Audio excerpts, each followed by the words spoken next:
जय श्री राम। दोस्तों, अभी तक आप वृषभ लगन और मेष लगन के लिए 2026 कैसा रहेगा इस पर वीडियो देख चुके होंगे। आज हम बात करेंगे मिथुन लगन की।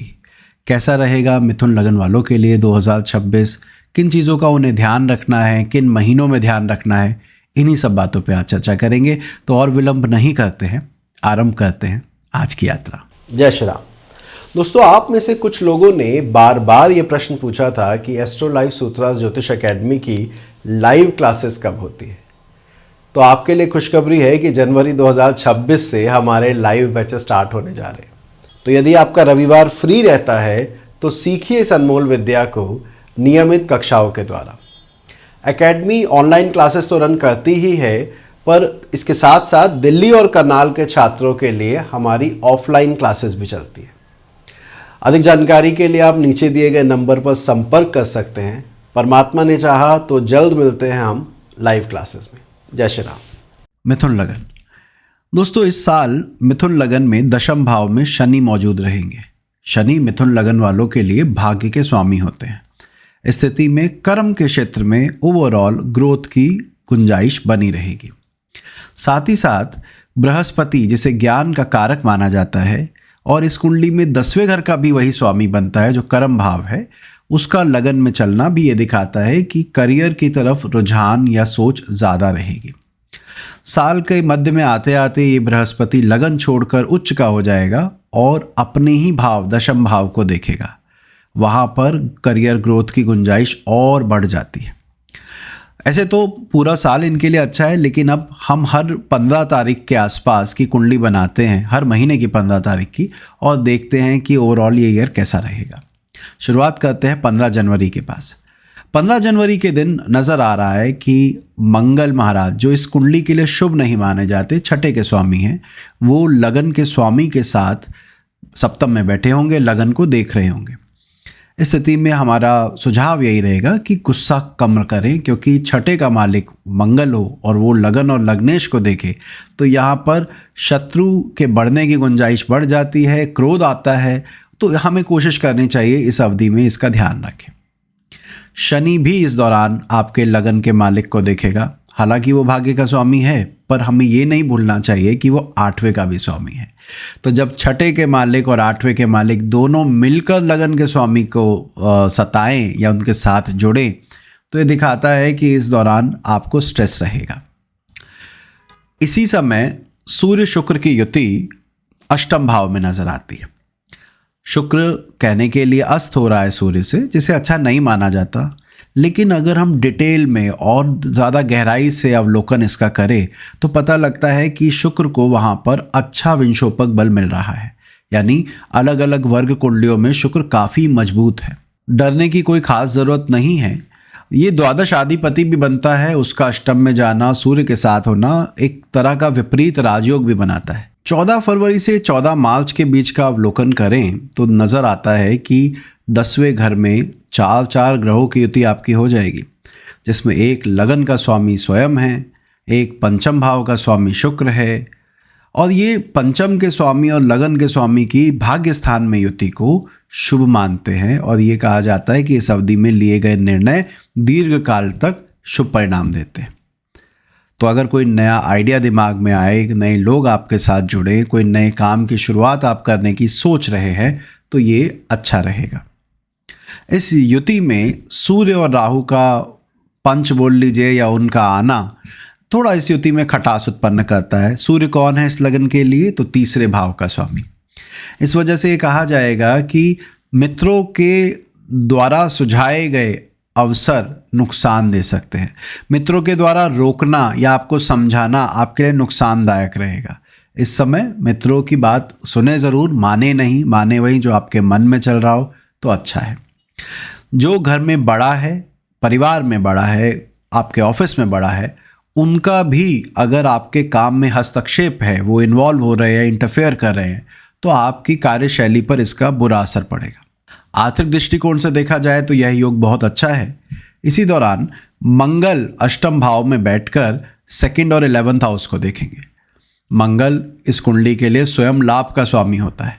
लाभ के स्वामी का लाभ भाव को देखना, धन भाव को देखना फाइनेंशियल गेन को इंडिकेट करता है। आगे बढ़ते हैं, अब देखते हैं 15 मार्च से 15 अप्रैल क्या स्थिति बनने वाली है। 16 मार्च से 16 अप्रैल के बीच अगर हम देखें तो काफ़ी सारी ऐसी युतियाँ बन रही है जो आपको परेशानी में डाल सकती है। सूर्य शनि का योग, देखिए सूर्य शनि वैसे भी मित्र नहीं होते हैं, लेकिन अगर वो साथ बैठ जाएं तो जिस भाव में बैठते हैं उसको नुकसान पहुंचाते हैं। आपकी कुंडली में कर्म भाव में यह युति होने वाली है, तो यहाँ पर कार्य क्षेत्र को लेकर तनाव, चिंताएं और गलत निर्णय लेने की संभावनाएं दिखती है। इसी दौरान मंगल और बुध की युति भी होगी। बुध जो कि आपका लग्नेश है, मंगल के साथ को कोई खास पसंद नहीं करता। यही मंगल नवम भाव में बैठकर आपके 4th हाउस जो मन की शांति के लिए या सुख साधन के लिए देखा जाता है उस पर भी दृष्टि डाल रहा है और उसके स्वामी बुध को भी प्रभावित कर रहा है। ज्योतिष के नए से नए जानकार को भी पता होता है कि 6ठे, 8वें और 12वें भाव को ज्योतिष में त्रिक भाव कहते हैं, जिसे अच्छा नहीं माना जाता। इस पर्टिकुलर लगन के लिए 6, 8, 12 के स्वामी बनते हैं मंगल, शनि और शुक्र। इस महीने ये तीनों ग्रह आपके 4th हाउस को इन्फ्लुएंस कर रहे हैं। तो जैसे मैंने कहा, चौथे भाव ये जो कि मानसिक संताप का है, मानसिक शांति का है, वो शांति यहाँ भंग होने के योग दिखते हैं और घरेलू मामलों में कोई बड़ा निर्णय ना ले। आगे बढ़ते हैं, 15 अप्रैल से 15 मई के पास चलते हैं। 15 अप्रैल से 15 मई के बीच सूर्य आपके दशम भाव को छोड़कर लाभ भाव में उच्च के हो जाएंगे, जो लाभ की दृष्टिकोण से बड़ा अच्छा माना जाता है। पर इससे भी भारी या इससे भी बड़ा एक योग इस दौरान चल रहा होगा। वो योग चल रहा होगा आपके कर्म भाव में। देखिए, मंगल इस कुंडली के लिए शुभ नहीं होता। वो मंगल इस महीने दशम में बैठकर लगन को देखेगा जहां 3 नंबर राशि लिखी है, और चौथे को देखेगा जहां पर कन्या राशि लिखी है। केवल इतना ही नहीं, इन दोनों राशि के स्वामी बुध को भी वो अपने साथ बैठा कर पीड़ित कर रहा है। लग्नेश नीच भी होने वाला है। मीन राशि में लग्नेश नीच होता है, साथ में मंगल का प्रभाव, उसका लगन लग्नेश पर प्रभाव। कुल मिलाकर इस अवधि में लो प्रोफाइल रहिए, समय को आगे बढ़ाइए, कुछ बड़ा करने की मत सोचिएगा। बड़ा निर्णय लेने में नुकसान होने की गुंजाइश है। इस दौरान अपने से बड़ों की सलाह मानिए, अपने खुद के निर्णयों पर ज़्यादा विश्वास मत कीजिएगा, क्योंकि इस समय आप तनाव में नजर आते हैं। आइए अब आगे बढ़ते हैं, 15 मई से 15 जून के बारे में देखते हैं। 15 मई से लगभग 15 जून के बीच की जो अवधि है उसमें कई खास योग इस कुंडली को शुभ दिखाते हैं। देखिए, नौसिखिए क्या बोल सकते हैं कि 12वें घर में लगन के स्वामी का चलना और अस्त होना नेगेटिव योग है। इस दौरान लगन का स्वामी द्वादश भाव में होगा। पर अगर हम ध्यान दें तो 12वें का मालिक शुक्र लगन में और लगन का मालिक बुध 12वें में, दोनों ही मित्र राशि के होकर बैठे हैं। तो ये दिखाता है कि विदेश से लाभ होने की संभावना, अगर आपका कोई काम ऐसा है जो फॉरेन से जुड़ा हुआ है, वहाँ पर ग्रोथ की गुंजाइश बढ़ जाती है। इसी दौरान अगर हम 159 लॉट्स पे ध्यान दें, यानी लगन, पंचम और नवम के स्वामी पर, तो आपकी कुंडली में जो पंचम का स्वामी है वो लगन में होगा, नवम का स्वामी लग्नेश को देखेगा, तो ये एक तरह की ब्लेसिंग दिखा रहा है। तो ये महीना काफ़ी अच्छा जाना चाहिए जिस तरह की आपकी कुंडली है। इस दौरान मंगल लाभ भाव में भी होंगे, जो अच्छी बात है। उपचय भाव में क्रूर ग्रह का होना अच्छा माना जाता है, तो आर्थिक उन्नति के योग भी बढ़ा रहा है। लगन में शुक्र गुरु जैसे 2 ग्रहों का होना ये दिखाता है कि इस महीने नए आइडियाज़ और एजुकेशन के मामले में आप लकी रहेंगे। चीज़ें ज़्यादा क्लैरिटी के साथ आपको समझ में आएंगी। 16 जून से 16 जुलाई के बीच अगर हम चलें तो हमें नज़र आता है मिथुन लगन के लिए दूसरे भाव में गुरु और शुक्र की युति हो जाएगी। ये दोनों ही ग्रह शुभ ग्रह हैं। वाणी भाव में चलते हैं तो आपकी वाणी में एक तेज, एक आपका बोलने का तरीका और बेहतर कर देंगे। इतना ही नहीं, गुरु यहाँ बैठकर अपने ही भाव कर्म भाव को देखेगा जहाँ पर शनि मौजूद है। ध्यान से सुनिएगा, 10th हाउस में 9th लॉर्ड का बैठना और 10th लॉर्ड के साथ 5th लॉर्ड की युति करियर के लिहाज से ये समय बड़ा अच्छा दिखाती है। इस अवधि में अगर कोई प्रमोशन या किसी तरह की ग्रोथ की गुंजाइश हो तो बिल्कुल उसके लिए प्रयास कीजिएगा, आपको मिलने के योग दिखते हैं। तीसरे भाव में क्रूर ग्रह केतु तो आपके पूरे साल ही लगभग चलेगा। साथ में मंगल का 11वें घर में आना ये भी दिखा रहा है कि दोनों तरह से पराक्रम भी आपका बढ़ने वाला है, करेजियस बनाएगा, जो कि फायदेमंद है। तो कुल मिलाकर ये महीना आपके लिए बहुत अच्छा जा सकता है, जाना चाहिए। प्रयास आपके अपने हाथ में। यहाँ पर एक बात और बता दूं कि हम अगले महीनों पर बढ़ें उससे पहले कभी भी जब हम गोचर देखते हैं तो हमें पता होना चाहिए कि ये गोचर किसके ऊपर आधारित है। मोस्टली गोचर चंद्र राशि पर आधारित होता है, वो भी प्रयास रहेगा, हम आगे करेंगे। जो हम वीडियो बना रहे हैं वो लग्न आधारित बातें बता रहे हैं। इसके अलावा कुंडली में दशा क्या चल रही है, बाकी प्लैनेटरी पोजीशन क्या है, ये भी बहुत एक इम्पॉर्टेंट रोल प्ले करता है फाइनली ये डिसाइड करने में कि जातक के साथ अब क्या हो सकता है। तो इस वीडियो को या किसी और वीडियो को जिसमें 2026 का बताया जाए आपको कि ये संभावनाएं हैं, तो आंख मूंद कर विश्वास नहीं करना है। अपनी कुंडली की समझ के साथ अगर आप इसे देखेंगे तो ज़्यादा एक्यूरेट परिणाम आप पाएंगे। आगे बढ़ते हैं। 17 जुलाई से 17 अगस्त के बीच का विचार किया जाए तो जो सबसे इम्पॉर्टेंट या उस समय की हाउस होगा वो होगा 7th हाउस। ऐसा क्यों? 7वें भाव का स्वामी आपकी पत्रिका में बृहस्पति बनता है। इस दौरान वो अपने से अष्टम, उच्च का ज़रूर है पर अस्त हो जाएगा। इतना ही नहीं, इस लगन के लिए 6ठे और 8वें के मालिक बनते हैं शनि और मंगल।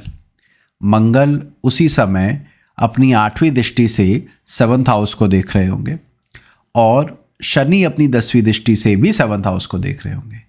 तो किसी भी तरह की पार्टनरशिप के लिए और आपकी मैरिड लाइफ के लिए ये समय कोई बहुत ज़्यादा शुभ नहीं है।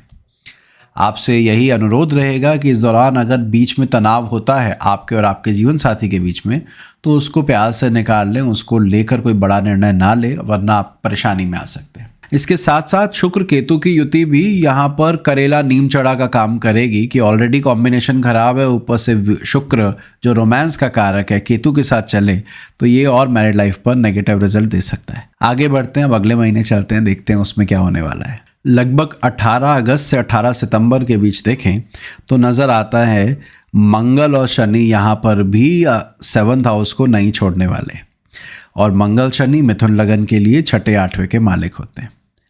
लेकिन इसके साथ साथ कुछ अच्छे योग भी बन रहे हैं, जैसे 5वें और 9वें यानी शुक्र और बुध 5वें 9वें के स्वामी वो 4th हाउस और 10th हाउस दोनों को इन्फ्लुएंस कर रहे हैं। 10th लॉर्ड जुपिटर अपने घर को देख रहा है। तो ये भी समय कार्य क्षेत्र के लिए, अगर आप व्यापारी हैं, आपका काम का समय है, काम का महीने चल रहे हैं, तो इस महीने ग्रोथ बहुत अच्छी देखने को मिलेगी। 4th हाउस रिलेटेड भी चीज़ें ओवरऑल अच्छी नज़र आती है कमोबेश, क्योंकि कहीं ना कहीं शुक्र यहाँ पर फ़ायदा देगा। अगर आपने कोई कोर्स कंप्लीट कर लिया है या कोई आपकी पढ़ाई पूरी होती इस समय नज़र आ रही है, पढ़ाई में मन ज़्यादा लगता दिखाई दे रहा है, तो ये क्वालिटी भी आपको देखने को मिलेगी। इस दौरान वाणी भाव में वाणी के कारक के साथ गुरु का चलना भी आपके स्वभाव में मधुरता ला रहा है। आप लोगों से ज़्यादा बेहतर ढंग से जुड़ पाएंगे, बात कर पाएंगे और वहाँ से कनेक्शन बना पाएंगे। एक और महत्वपूर्ण घटना जो इस महीने होने वाली है वो है 3रे भाव में ग्रहण का आना। सामान्यतः ग्रहण को शुभ नहीं माना जाता, लेकिन 3रे भाव में ग्रहण का पड़ना जातक के लिए शुभ फलदायी होता है। तो ये दिखा रहा है कि ये महीना आपके लिए काफ़ी खास हो सकता है। अब बात करते हैं 18 सितंबर से लगभग 18 अक्टूबर के बीच क्या होने वाला है। सबसे पहले तो मंगल जो कि लगन में चल रहा होगा वो कुछ ही दिन में लगन को छोड़ देगा, यानी कि जो मेंटल स्ट्रेस है वो कम होना चाहिए। लगन का स्वामी 4थे भाव में उच्च की स्थिति में होगा, जिसे बहुत शुभ लिया जाता है। 5म भाव में शुक्र अपनी राशि का होगा। बुद्धि भाव में बुद्धि के स्वामी का अपने राशि में चलना इसको बहुत फेवरेबल देखा जाता है। रिलेशनशिप के पॉइंट ऑफ व्यू से देखा जाए तो अच्छा है, एजुकेशन के पॉइंट ऑफ व्यू से देखा जाए तो अच्छा है। लग्नेश का एग्जॉल्टेड होना भी ये दिखा रहा है कि जातक का कॉन्फिडेंस अपने में और बढ़ जाएगा, सेल्फ कॉन्फिडेंस अच्छा नज़र आता है। भाग्य का स्वामी शनि इस दौरान 4थे घर और 4थे के स्वामी दोनों को देखेगा, तो प्रॉपर्टी जनरेट करने के पॉइंट ऑफ व्यू से ये महीना अच्छा जाएगा। इनकेस अगर कोई सोच है या 4th हाउस रिलेटेड कुछ आपके दिमाग में कोई नई गाड़ी या नया कुछ डिवाइसेस लेने थे, अप्लाइंसेस लेनी थी, तो ये महीना उसमें सपोर्ट करेगा। इस महीने में जिस बात का ध्यान देना है वो ये है कि 3रे का स्वामी 4थे में बैठकर इसकी उच्चता में थोड़ी खटास घोल रहा है। तो अगर हो सके तो इस महीने ट्रैवलिंग से बचें। ट्रैवलिंग से बचे, दोस्तों के साथ पार्टी और इस तरह के जो शौक है हमारे, अगर वो थोड़ा कंट्रोल किया जा सके तो इस महीने कम कीजिएगा, फ़ायदे में रहेंगे। आगे बढ़ते हैं, अगले महीने के बारे में जानते हैं। 17 अक्टूबर से लगभग 17 नवंबर के दरमियान आपका भोग में लिप्त होने के योग बढ़ जाते हैं। ऐसा मैं इसलिए कह रहा हूँ क्योंकि बुध का शुक्र से युत होना फिर मंगल की उस पर दृष्टि आना, फिर राहु का बुध को देखे जाना, ये सब इंडिकेट करता है कि इस समय भोग प्रवृत्ति थोड़ी हाई रहेगी। गुरु उच्च का है साथ में अब, लेकिन मंगल नीच का आ जाएगा। जब कभी भी उच्च ग्रह के साथ कोई नीच ग्रह युति करता है तो उसकी उच्चता में भी कमी आती है। इसका अर्थ ये हुआ कि आपके कार्य क्षेत्र को लेकर यह महीना सामान्य सा रहेगा, क्योंकि कर्म भाव का स्वामी ही गुरु जो है वो उसकी उच्चता में कमी आ रही है इस समय। लेकिन एक चीज़ का ध्यान रखिएगा, अगर कोई नया आइडिया आपको सुझाया जाए कि पैसा कमाने का ये तरीका अच्छा है, या हम इसके आपका जो मेन काम है उसके अलावा ये काम भी कर सकते हैं, कोई नए स्टॉक्स के बारे में आपको गाइड करे, उसके बारे में ज़रूर सुनिएगा, ध्यान से सुनिएगा, क्योंकि वो आगे चलकर आपको लाभ दे सकता है। तो ये अवधि दिखाती है कि अगर सेहत पे ध्यान नहीं दिया तो इस समय बीमार पड़ सकते हैं। अगले महीने की बात करते हैं, 16 नवंबर से लगभग 16 दिसंबर की अब बात करते हैं। ये समय अवधि कैसी रहेगी? देखिए, शुक्र नीच का ज़रूर है इस दौरान, जैसा कुंडली में नज़र आता है, लेकिन शुक्र और बुध का राशि परिवर्तन इस कुंडली के लिए बेहद शुभ माना जाता है। चौथे और पांचवे के स्वामी अगर आपस में राशि परिवर्तन करें तो ये बहुत बढ़िया है। इस अवधि में संतान संबंधित अच्छी खबर सुनने को मिल सकती है। इस समय पढ़ाई से संबंधित अच्छी खबर सुनने को मिल सकती है। ग्रोथ की गुंजाइश बढ़ जाती है। एक बात और समझिएगा, पंचम भाव में ही लगन का स्वामी वक्री रहेगा। पिछले महीने स्टार्ट होगा, इस महीने भी उसका प्रभाव रहेगा। इससे क्या होने वाला है? इससे आप ज़्यादा सोच पाएंगे, ज़्यादा आइडियाज़ आएंगे। लग्नेश का वक्री होना शुभ फल देता है, प्रयास ज़्यादा हो जाते हैं, ये नज़र आता है। तो आपका दिमाग ज़्यादा एक्टिव रहेगा। हो सकता है नींद कम हो जाए, लेकिन ज़्यादा जो आइडियाज़ रहेंगे वो आपके लिए ओवरऑल फ़ायदेमंद रहेंगे। शनि इस समय पर 10th हाउस में जैसे ऑलरेडी बना हुआ है वो तो बना ही रहेगा, लेकिन वहाँ से वो महीने की शुरुआत में शुक्र को देखेगा और बाद में शुक्र बुध की युति पंचम में हो जाएगी। दोनों ही कंडीशन आपके लिए हाईली फेवरेबल है। तो इस साल का अंत आपकी मैरिड लाइफ, आपके फाइनेंसेस और आपके करियर को लेकर ओवरऑल अच्छे रहेंगे। अगर मैं इस पूरे साल की बात करूं तो साल की शुरुआत में ज़रूर मिथुन लगन वालों के लिए कोई बहुत अच्छा समय नहीं दिखता है, स्पेशली फरवरी, मार्च, अप्रैल के आसपास का जो समय है। लेकिन उसके बाद धीरे धीरे करके स्थिति अच्छी होती जाएगी और एंड में तो बहुत ही अच्छा परिणाम देखने को मिल सकता है। अब बात करते हैं कर्क लगन की। 2026 इनके लिए कैसे जाने वाला है? ओवरऑल साल तो बहुत अच्छा है इनके लिए, स्पेशली फाइनेंस के लिए, पर हम इसे महीनों में तोड़कर देखते हैं। साल की शुरुआत होगी तो हमें क्या देखने को मिलेगा कि सप्तम भाव में सूर्य शुक्र साथ होंगे।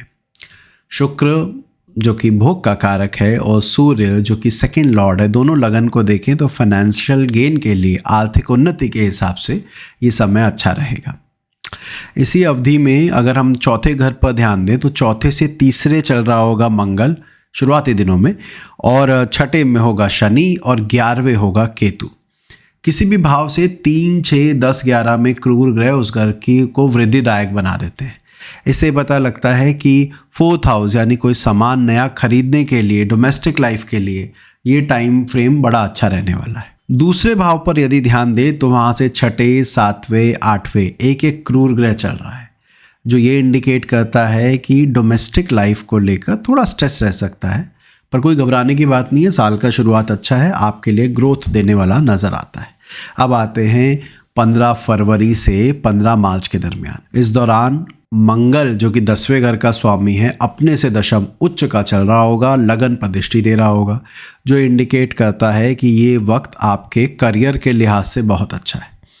एक और बात, इस कुंडली पे अगर हम ध्यान दें तो 7th हाउस में योग कारक ग्रह का चलना और सप्तमेश का अपने से तीसरे बैठना ये दिखाता है कि लाइफ पार्टनर की ग्रोथ के हिसाब से भी ये वक्त काफ़ी अच्छा रहेगा।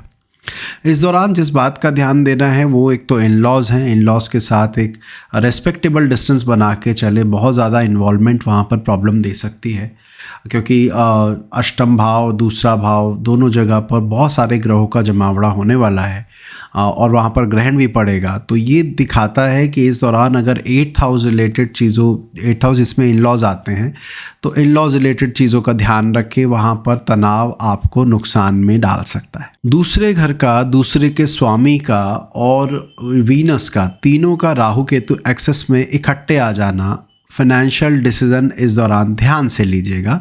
अगर कोई बड़ा निर्णय है तो टाल दीजिए, 15 फरवरी से 15 मार्च निकलने दीजिए। मार्च के बाद आप इस बारे में सोचेंगे तो ज़्यादा बेहतर है। अब आगे बात करते हैं। 15 मार्च से 15 अप्रैल के दरमियान सूर्य शनि का योग नवम भाव में बनने जा रहा है।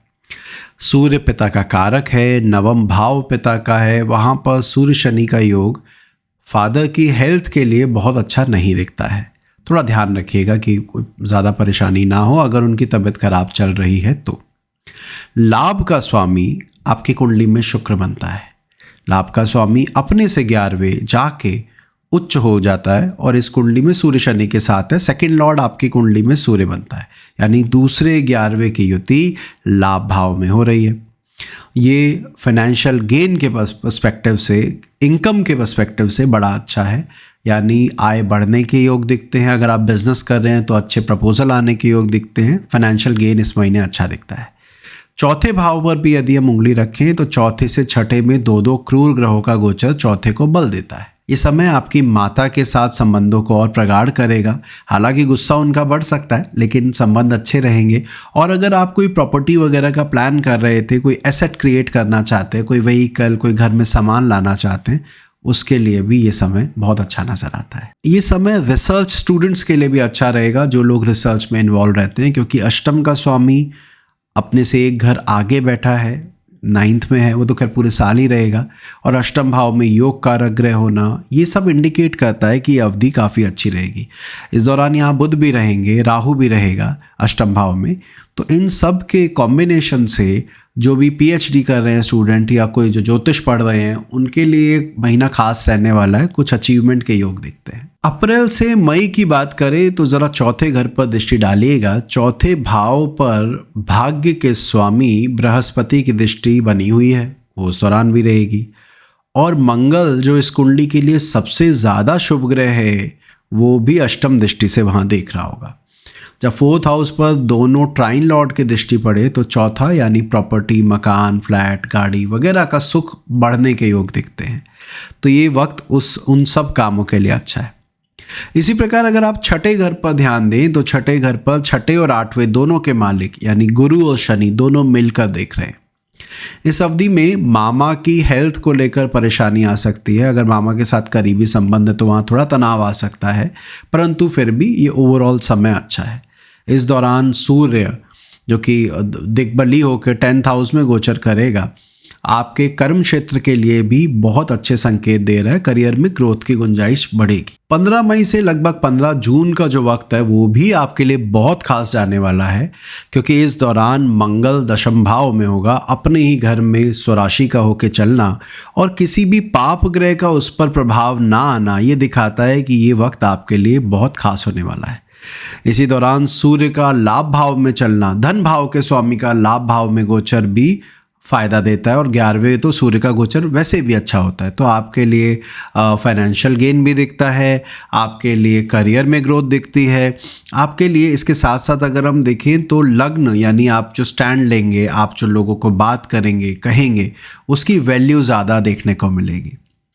इस समय अगर आप तीसरे भाव पर ध्यान दें तो तीसरे से छठे में गोचर कर रहा होगा राहु, 7वें में शनि, 8वें में मंगल। छोटे भाई बहन की हेल्थ खराब ना हो, इसका विशेष ध्यान दें। द्वादश भाव में गुरु शुक्र नींद की कमी करता है। आप सोते हुए भी कुछ ना कुछ सोचते रहेंगे, क्योंकि ज्ञान के कारक ग्रह जब द्वादश भाव में होते हैं तो आपका दिमाग विश्राम नहीं करता, हमेशा सोच में रहता है। इस अवधि में गुरु शुक्र की युति द्वादश में होना नींद की थोड़ी कमी को भी इंडिकेट करता है। तो टाइम से सोइए, टाइम से उठिएगा। ओवरऑल ये महीना बड़ा अच्छा जाने वाला है। लगभग 16 जून से 16 जुलाई की ये जो अवधि रहेगी, इसमें बहुत कुछ खास होने वाला है। एक तो लगन में बृहस्पति महाराज आ जाएंगे जो आपके भाग्य के स्वामी हैं।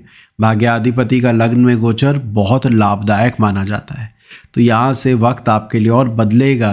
कोई ऐसे पुराने काम जिनको आप चेंज करने के बारे में आप सोच रहे थे तो आप कर सकते हैं। भाग्य आपका साथ देगा और जीवन को लेकर जो महत्वपूर्ण निर्णय हैं वो भी इस अवधि में लेना आपके लिए फ़ायदेमंद रहेगा। इसी दौरान दशम भाव में लगभग 40 बिंदु रहेंगे अष्टक वर्ग में, जो बहुत खास होते हैं, ज़्यादा हैं। इसका ये भी अर्थ है कि करियर के क्षेत्र में भी ग्रोथ के लिहाज से ये महीना अच्छा जाएगा। ध्यान रखिएगा, ग्रोथ के लिए जो प्रयास अपनी तरफ से किया जा सकता है, बॉस से बात की जा सकती है तो करिएगा। प्रमोशन की संभावनाएं बहुत प्रबल है। यहाँ पे किस बात का ध्यान देना है? देखिए, छठे भाव का स्वामी बृहस्पति बनता है और छठे से छठे का यानी 11वें भाव का शुक्र। वो दोनों लगन में चल रहे होंगे।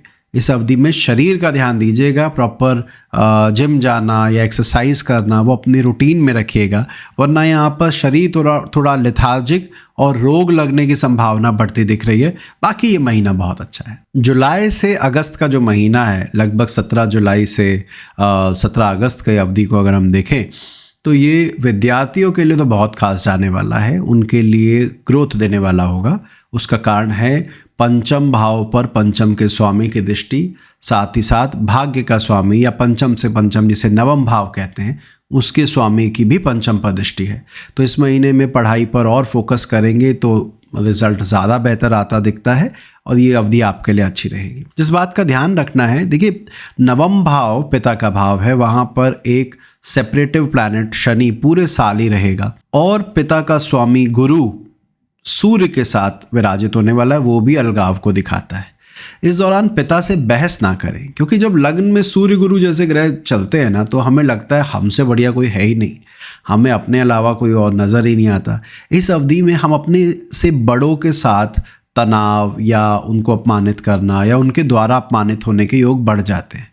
तो प्रयास कीजिएगा अपने से बड़ों की पूरी तरह सुने, साथ ही साथ पिता की सेहत का ध्यान दें, ये इंपॉर्टेंट है। एजुकेशन के लिहाज से ये अवधि बहुत अच्छी है। सेकेंड हाउस में वीनस केतु की युति भी इस महीने रहेगी, जिसे ध्यान से हमें कंसीडर करना चाहिए।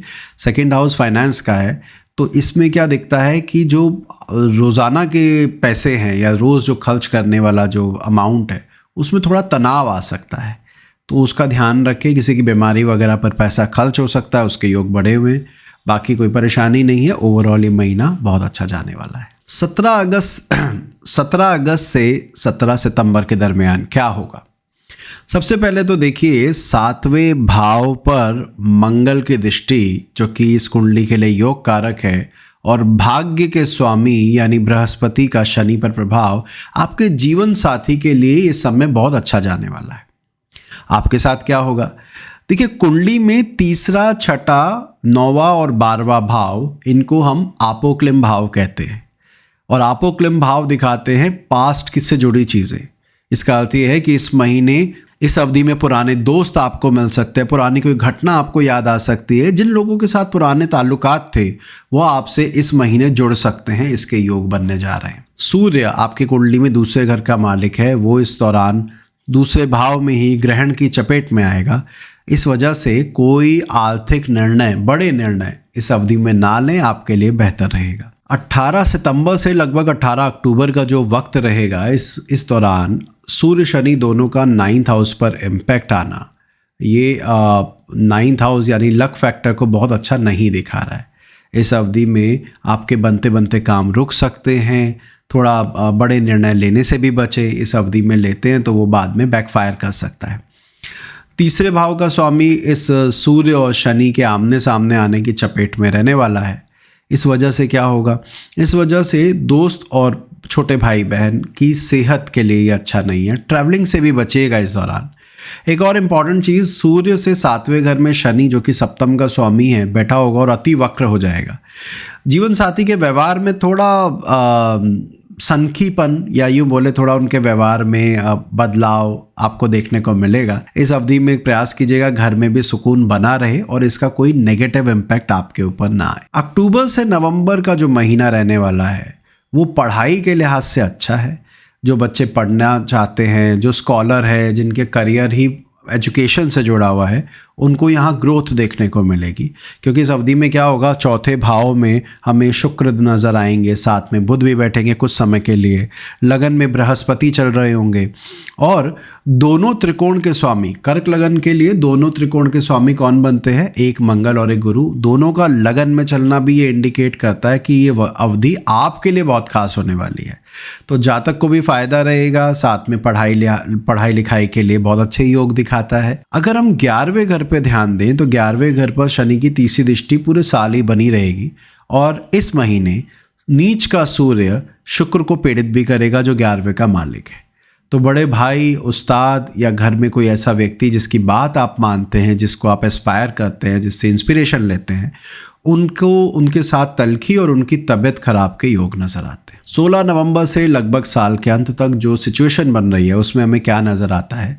धन भाव में मंगल और गुरु का गोचर, दोनों त्रिकोणाधिपति सेकंड हाउस में चल रहे हैं। फाइनेंशियल गेन के योग है, पैसा बढ़ेगा, उन्नति की संभावनाएं ज़्यादा अच्छी है। जो पूरे साल ही लगभग दिख रही थी वो साल के अंत में भी दिख रही है। अगर हम दशम भाव पर उंगली रखें तो दशम भाव का स्वामी बृहस्पति जो भाग्याधिपति है उसके साथ गोचर कर रहा है और गुरु वापसी दशम भाव को देख रहा है। ये इंडिकेट करता है कि करियर के लिहाज से भी अच्छा है, फाइनेंस के हिसाब से भी अच्छा है, आपके अपने लिए भी बहुत अच्छा है। जिस बात का ध्यान रखना है वो है सप्तम भाव यानी पार्टनरशिप। बिजनेस पार्टनरशिप में यदि आप हैं तो इस दौरान आपका तनाव उनसे हो सकता है। बातचीत आप जो कहना चाहते हैं वो उनको समझ में नहीं आएगी, वो जो आपको समझाना चाह रहे हैं वो आपके समझ में नहीं आएगा। तो ये पर्सनल फ्रंट पर भी यानी मैरिड लाइफ में भी और बिजनेस पार्टनरशिप में भी आपको देखने को मिल सकता है। इस चीज़ को अगर थोड़ा कंट्रोल करके रखेंगे तो ये महीना बहुत अच्छा है, हेल्थ के लिहाज से भी और फाइनेंस के लिए भी, करियर के लिए भी। तो इस तरह से कर्क लगन वालों के लिए ये साल बहुत खास होने वाला है। उम्मीद है परमात्मा की कृपा से इस अवधि में ये लोग काफ़ी ग्रोथ कर पाए। तो ये था मिथुन और कर्क का वर्षफल। अगले वीडियो में मिलेंगे और बात करेंगे हम सिंह के बारे में और कन्या के बारे में। आशा करता हूँ इस तरह का वीडियो आपको अच्छा लग रहा हो, समझ आ रहा हो। ज़रूर बताइएगा क्योंकि आप जानते हैं नॉर्मली हम वर्षफल वाला वीडियो कम ही बनाना पसंद करते हैं, पर ये वीडियो आपके लिए है, ऑन डिमांड है। तो ज़रूर बताइएगा आपको कैसा लगा। जल्दी मिलते हैं, अपना ध्यान रखिएगा। जय श्री राम।